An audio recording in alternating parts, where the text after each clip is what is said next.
to all. Today we will do question number 2 of exercise 3.2.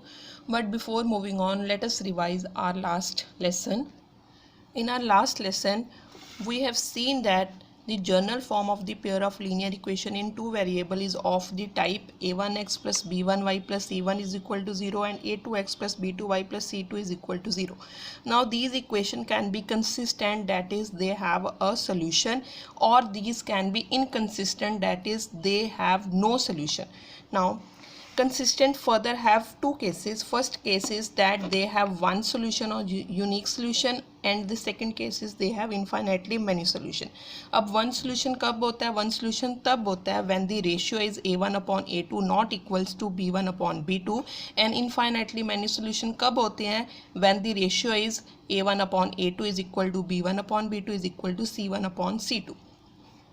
And no solution और inconsistent कब होते हैं? When the ratio is a1 upon a2 is equal to b1 upon b2 not equal to c1 upon c2. Now when these have a one solution, these are represent intersecting lines. When they have infinitely many solution, these two lines represent coincident lines, and when they have no solution, they represents the parallel line. Now we will start with our question. Now our question is, on comparing the ratio a1 upon a2, b1 upon b2 and c1 upon c2, find out whether the lines representing the following pair of linear equation intersect at a point, are parallel or coincident. ठीक है, तो हमने इसमें बताना है कि ये जो दो लाइंस है, ये दो पेयर ऑफ लीनियर इक्वेशन है, ऑन द बेसिस ऑफ ये रेशियो फाइंड करके हमने बताना है क्या ये जो दो लाइंस हैं ये इंटरसेक्टिंग लाइंस हैं, पैरेलल लाइंस हैं, या फिर कोइंसिडेंट लाइन है. तो ऐसे क्वेश्चन को कैसे सॉल्व करना है, आप देखो बच्चे.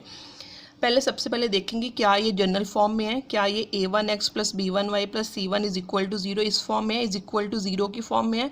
अगर है तो क्वेश्चन यहीं से स्टार्ट करेंगे, अगर ये नहीं है तो पहले उसको उस फॉर्म में बनाएंगे a1x plus b1y plus c1 is equal to 0 की फॉर्म में. ठीक है, तो यहाँ पर तुम्हारे पास ऑलरेडी इज इक्वल टू 0 की फॉर्म में है, तो यहाँ से हम सीधा सोल्यूशन स्टार्ट करेंगे. तो सोल्यूशन में क्या करना है, सोल्यूशन में लिखेंगे पहले ऑन कंपेयरिंग विद, किसके साथ हमने कंपेयर करना है, ऑन कंपेयरिंग विद हमारी general form, on comparing with a1x plus b1y plus c1 is equal to 0 and a2x plus b2y plus c2 is equal to 0, we get, हमारे पास क्या आ गया, यहाँ से हमने a1 b1 c1 और a2 b2 और c2 की वैल्यू फाइंड करनी है. We get a1 is equal to, अब देखो बच्चे यहाँ पर, अब a1x, तो यहाँ से a1 की वैल्यू क्या आ गई, यहाँ से a1 की वैल्यू आ गई 5. ठीक है, b1 क्या है, y का कॉफिशिएंट, तो यहाँ पर y के साथ क्या लगा हुआ है, -4, तो b1 की वैल्यू क्या आ गई, -4.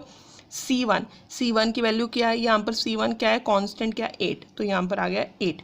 सिमिलरली सेकंड इक्वेशन को देखो, a2 is equal to, a2 क्या है, x का कॉफिशिएंट, तो x के साथ यहाँ पर क्या लगा हुआ है, 7, तो a2 की वैल्यू आ गई 7.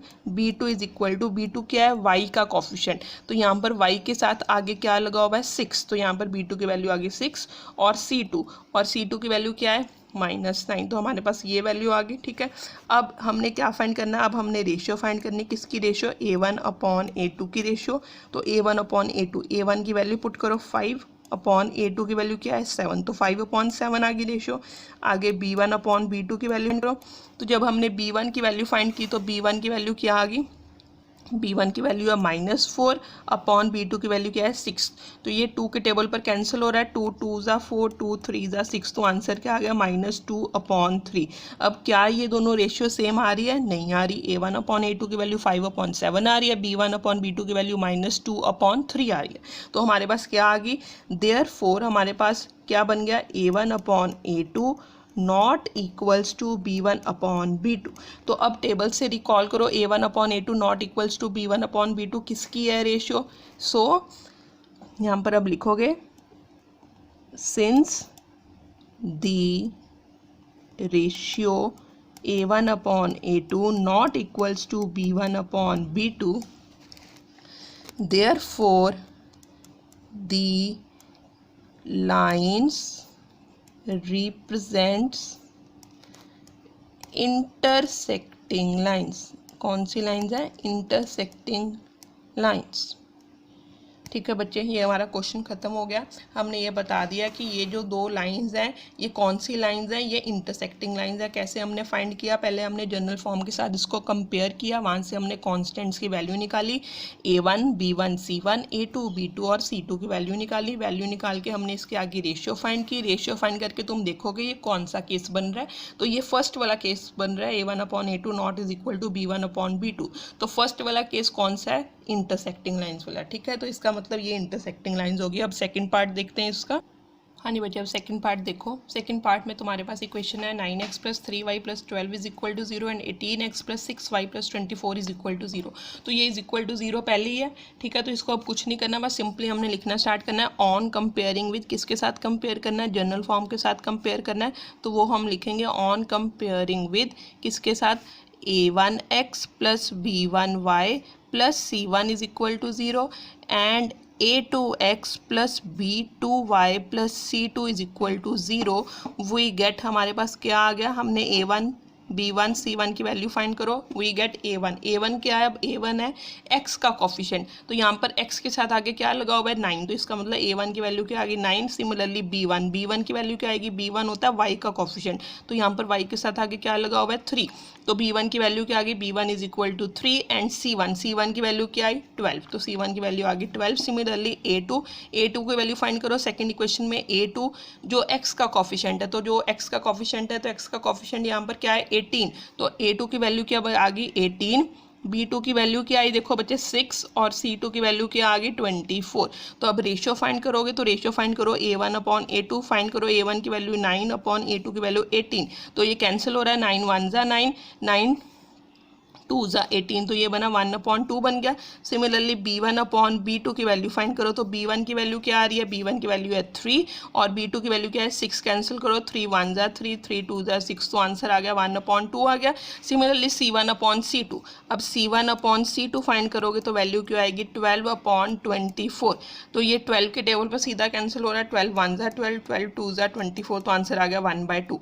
अब a1/a2 भी 1/2, b1/b2 भी 1/2, c1/c2 की वैल्यू भी क्या आ रही 1/2, तो ये तीनों रेशियो सेम आ रही है। ठीक है, देयरफॉर हमारे पास क्या आ गया a1/a2 is equal to b1/b2 is equal to c1/c2, क्योंकि तीनों का आंसर 1/2 1/2 1/2 आ रहा है। ठीक है, तो अब टेबल से देखो ये कौन सा केस हुआ, ये बना कोइंसिडेंट लाइंस का। ठीक है, सिंस द रेशियो, कौन सी ratio, a1/a2 is equal to b1/b2 is equal to c1/c2, therefore the lines represents, क्या रिप्रेजेंट्स कर रही हैं, coincident line, coincident lines.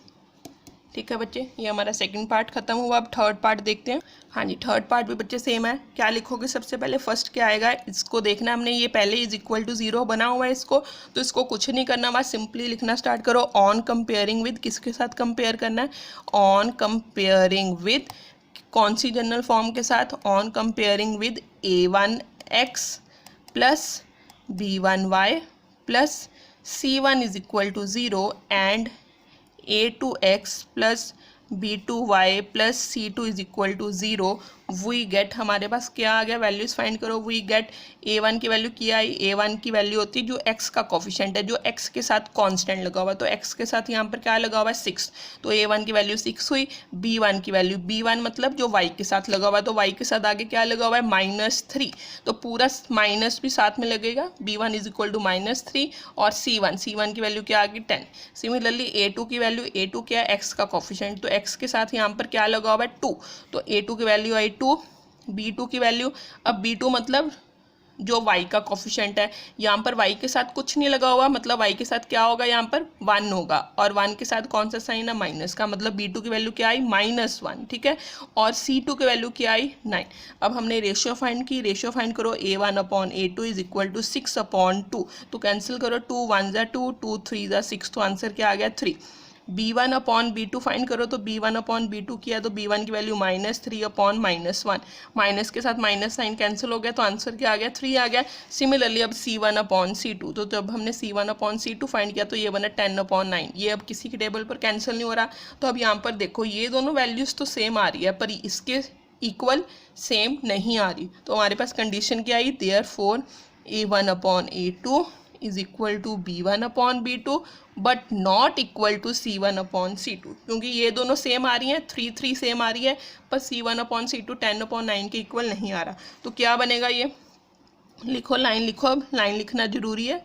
Since the ratio, कौन सी ratio, A1/A2 is equal to B1/B2 but not equals to C1/C2, therefore the lines represents, क्या represents करिए, therefore the line represents the parallel lines. ठीक है बच्चे, ये टेबल बना हुआ है, टेबल को इसको रिवाइज करना अच्छे से। तो therefore the lines represent the parallel line, ये पैरेलल लाइन की कंडीशन होती है। ठीक है, अब हम आगे करेंगे क्वेश्चन नंबर 3।